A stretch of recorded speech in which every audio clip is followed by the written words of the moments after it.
একজন মিনিস্টার যদি চায় তার মন্ত্রণালয় উনি সৎ করতে পারবেন, এই বিষয়ে তার দক্ষতা আছে, ক্ষমতা আছে। তবে আমরা যেভাবে একতাবদ্ধ, রাজনীতিবিদরা সেভাবে একতাবদ্ধ না। কোনো মিনিস্টারের সাথে কোনো সচিবের দ্বন্দ্ব হলে মিনিস্টার এম্বারাসমেন্টে পড়ে যায়, সচিব এম্বারাসমেন্টে পড়ে না, কারণ তারা ক্যাবিনেট সেক্রেটারি সবাই মিলে একটা একতাবদ্ধ কম্প্যাক্ট পাওয়ার। এবং মেবি মনে হচ্ছে কোভিডের পর থেকে আমরা আভাসে যা বুঝেছি, মাননীয় প্রধানমন্ত্রীর অফিসেও আমলাদের অ্যাক্সেসটা বেশি। আমলারা কিছুটা চাপের মুখে পড়েছে, তবে আমি মনে করি না যে শুধু আমলাদেরকেই দায়ী করলে এই সমস্যার সমাধান হবে।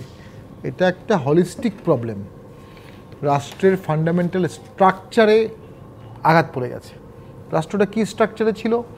নির্বাচিত জনপ্রতিনিধি, তারা জোর গলায় বলবে আমি জনগণের প্রতিনিধি, আমলারা সেখানে আইন দেখাবে, মাঝে মধ্যে আইনের বাইরেও রাজনীতিবিদ বলবে যে আমি বলছি এটা করেন, বিকজ এটা জনস্বার্থে আমি মনে করি প্রয়োজন, এরকমও হয়। এবং সেখানে একটা চেকস অ্যান্ড ব্যালেন্স ছিল। গ্র্যাজুয়ালি ধাপে ধাপে ব্যাপারটা এমন হয়ে গেছে, ম্যাক্সিমাম রাজনীতিবিদ আর বেশিরভাগ আমলাদের বিষয়ে নাক গলানো বন্ধ করে দিয়েছে। ফলে কিছু কিছু আমলা ন্যাচারালি বলগাহীন পাওয়ারের এক্সারসাইজ করেছে, এবং যে হায়ারার্কি ছিল টপ টু টো, হায়ারার্কিটা নষ্ট হয়ে গেছে। জেলা পর্যায়ের সাথে কেন্দ্রের সরাসরি সংযোগ হয়ে গেছে, মাঝখানে বিভাগ আউট হয়ে গেছে। উপজেলার সাথে দেখা গেছে রাষ্ট্রের সর্বোচ্চ ক্ষমতার জায়গার একটা সংযোগ আছে, মাঝখানে 3-4টা লেয়ার নষ্ট হয়ে গেছে। ফলে দায়বদ্ধতা এবং অ্যাকাউন্টেবিলিটির যে লেয়ার স্ট্রাকচার, এইটা নষ্ট হয়ে গেছে। এখন দুর্নীতি রাজনীতিবিদরা করে না এমনটা আমরা বলবো না, তবে অসংখ্য রাজনীতিবিদ আছে যারা একদমই দুর্নীতি ছাড়া রাজনীতি করেছে। নগদের কাছে সব গ্রাহকই প্রিয়, তাই তো সারা দেশে ক্যাশ আউট চার্জ সবচেয়ে কম। অসংখ্য রাজনীতিবিদ আছে যারা কিছু দুর্নীতি করেছে, সেটা নির্বাচনের খরচে তাদের খরচ করতে হয়েছে, অথবা নেতাকর্মী মানুষের উপকারের পিছনে খরচ করেছে। কোনো রাজনীতিবিদ দুর্নীতি করে পরিপূর্ণ টাকা নিজে উপভোগ করতে পারে না, তার 10,000 কর্মী থাকে, তার বিশাল বাহিনী থাকে। আর ব্যুরোক্রেসির মাধ্যমে যে দুর্নীতিগুলো হয় তার মধ্যে একটা হচ্ছে বাল্ক নিয়োগ। বিভিন্ন মন্ত্রণালয়ে 10,000, 5,000, 500, 1,000, 10,000 লোক নিয়োগ হয়, 5 বছরে তো অনেক লোক নিয়োগ হয়। এই প্রতিটা নিয়োগে একটা ইন্টু থাকে, এটা আমরা মাঠে দেখেছি।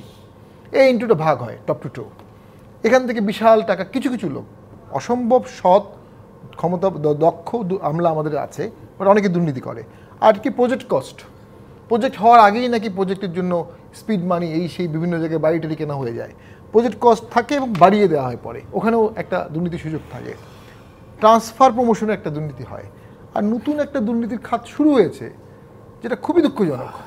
বিভিন্ন লোকাল গভর্নমেন্ট এবং কেন্দ্রীয় নির্বাচনে, সংসদীয় নির্বাচনে বেশ বড় মাপের টাকার লেনদেন হয়। এই বড় মাপের টাকা দিয়ে অনেকে এমপি হয়, অনেকে উপজেলা চেয়ারম্যান হয়, উপজেলা ভাইস চেয়ারম্যান হয়, অনেকে ইউনিয়ন পরিষদ মেম্বার হয়। শুধু টাকার জন্য হয় তা না, বাট টাকা এখানে একটা ফ্যাক্টর হিসেবে টাকাটা কাকে দেয়? মানে দলের উচ্চ পর্যায়ে হতে পারে, আমলা হতে পারে, পুলিশ হতে পারে, নির্বাচন অফিস হতে পারে। তার মানে একা তো আমলারা করছে না, তার মধ্যে রাজনীতিবিদরাও যুক্ত হচ্ছেন। এখানে আসছি, অবশ্যই একা আমলারা করতে পারবে না, নানা কারণে, কোভিড নিরাপত্তা জড়িত কারণে বা নানা কারণে।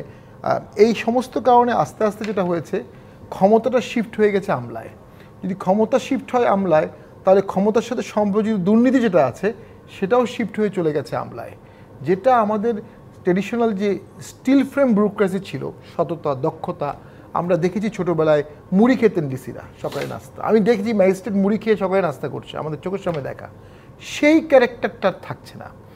আর আমরা বদখত রকমের উন্নতি হওয়ার কারণে এই টাকা চারদিকে ছড়াছড়ি হচ্ছে, এটার লোভ সামলানো যাচ্ছে না। এবং রাষ্ট্রের একটা ব্যর্থতা হচ্ছে, দুর্নীতি করার সুযোগ করে দিচ্ছে। দুর্নীতি করো, অ্যাজ লং অ্যাজ তুমি সরকারের পারপাস সার্ভ করছো, তোমার বিরুদ্ধে কিছু করা হবে না। বাট ইভেনচুয়ালি এগুলো সব কিছু মিলিয়ে দায়টা তো সরকারের পলিটিক্যাল দায়ই চলে আসে।